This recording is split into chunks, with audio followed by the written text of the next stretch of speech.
bloggers come to compete at their chance to rant about anything they want for 30 seconds on national television. And for all of you guys watching from home, play along and weigh in with your answers. Tweet me at Aaliyah Jasmine and use that hashtag #PlayWithAJ. Okay, let's meet today's studio players. First up is AB, a music producer and sports junkie from the On Blast podcast crew. Oh, yeah. Next up is Megan Ann Wilson. She's an NBA and NFL stylist and image consultant, as well as the fashion director for the basketball lifestyle site Dunk 360. And finally, we have Tom Yawney, who's a story editor at TSN and the editor-in-chief of Unsportsmanlike.ca. Give it up for Tom! Come on! I'm also really excited to say that Bobbleheads Canada has added a little more to play for. If a blogger here can win their 30 seconds of fame 3 times, you will not only get to hijack the MTV airwaves, but I will also send you home with a collectible Play with AJ bobblehead. Here's the cool thing is that Megan, I think, is a 2-time returning champion, aren't you? 2 times. So you could be going home tonight with a bobblehead. Yeah. All right, competitors, are you ready? Round number 1. UFC champion Ronda Rousey is in talks to join the cast of Fast and the Furious 7.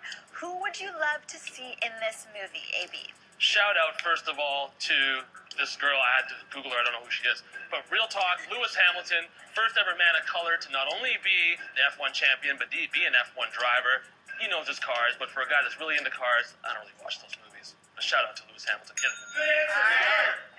Cool, Megan. All right, I think Lewis Hamilton is just a mail-in vote because, of course, you're going to pick a race car driver. Like, come on, son. You have to go with someone like Kobe Bryant. He is so competitive and so crazy. He would get this pimped-out Black Mamba, Ferrari, Lamborghini. He'd be in there. He'd have Vanessa get naked on the top. And he's dope. Kobe. Megan votes for Kobe. Tom. 3 worlds. 3 words. Meta world peace. And, there are 2 reasons. First of all, he might incite the Mouse at the Palace version 2.0 and just go after Stallone and Dolph Lundgren, which would be hilarious. And secondly, the idea of world peace, blowing shit up, would be pretty funny too. So I'm going with him. I love that. I would definitely watch that Fast and Furious. All right, this story is absolutely ridiculous. The NFL is banning purses from stadiums for fans. Instead, they're providing female fans with see-through plastic bags to carry around their belongings. I'm infuriated with this. How should female NFL fans react to this rule, AB? I learned at a very young age, you don't mess with a woman's purse, okay? Number 1. And I don't know if it's a safety thing or people sneaking shit in. Look, if you want to get something into the stadium, you're going to sneak it in some way or another. Like, if I want to bring my homemade sausage, I'm going to put it in my girl's pants. You know what I'm saying? You don't want to take people away from going to the stadium. They're going to stay home and watch it at home. And then you're going to be the Jacksonville Jaguars. Word.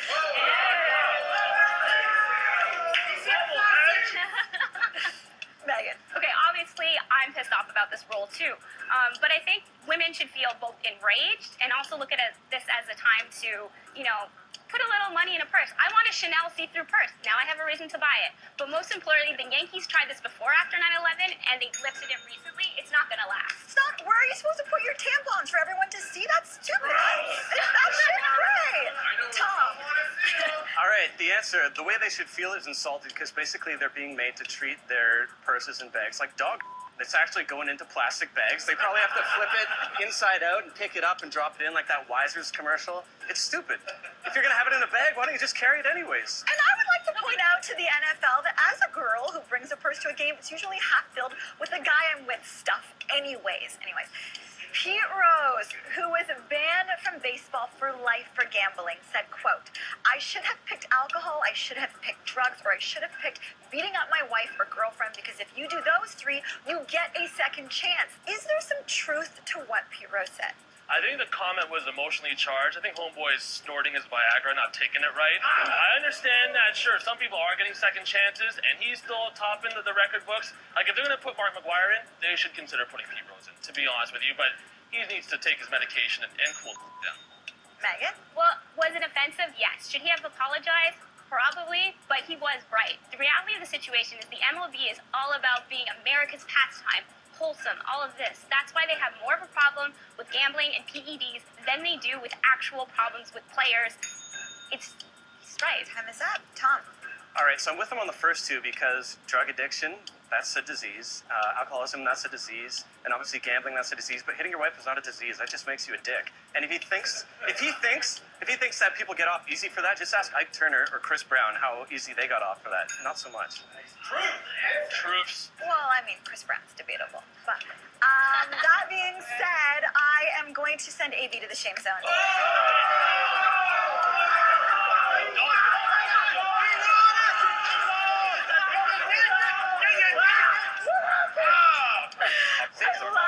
I love that AB has become a Boston Bruin and is now attacking the fans back. All right, let's move on to round number 2. Infamous Boston mobster Whitey Bulger is going to prison but wants to keep his 1986 Montreal Canadiens Stanley Cup ring that he acquired years ago. We can only assume that a former player sold him the ring.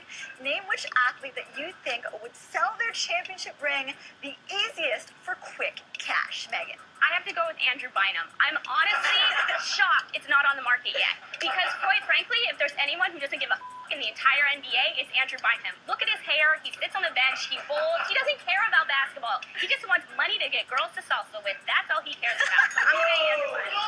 Ouch! He does have a great salsa and he does have great hair. He does. Tom?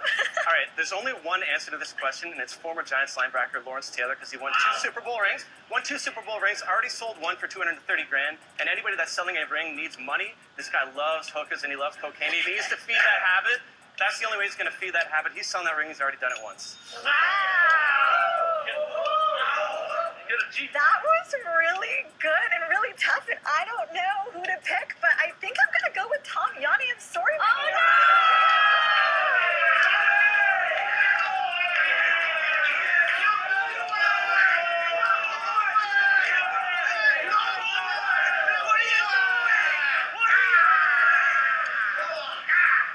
You know I'm a fan of Megan's blog, and Megan, you have to come back and try to get that bobblehead. But right now, Tom Yawney, you are the winner, and this is your 30 seconds of fame. All right, first of all, respect to both of you guys. That was awesome.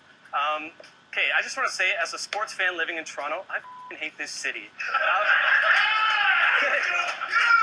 The Toronto Maple Leafs have the longest playoff, well, they had the longest playoff drought until this year. They got the longest Stanley Cup playoff drought. The Blue Jays haven't been to the playoffs in 20 years. The Raptors have won 1 series in their entire existence. My 20s have been wasted away following teams that suck, and I'm just bitter about it. And I'm hungry. I haven't eaten in a while. I'm hungry and I'm bitter. And I can't believe how bad Toronto sports is, and I just needed to get that out. I feel better now. Tom Yawney, everyone. I love this guy. Make sure to follow him on Twitter. I do have to do a big shout out for the CFL, though, because the Toronto Argos did bring home the Grey Cup this year. That being said, you're going to love this. Make sure to watch this, because we have one of the Toronto Maple Leafs here on our show. Apparently, one of the guys on the team make the entire team listen to Katy Perry in the locker room. Find out who after the break.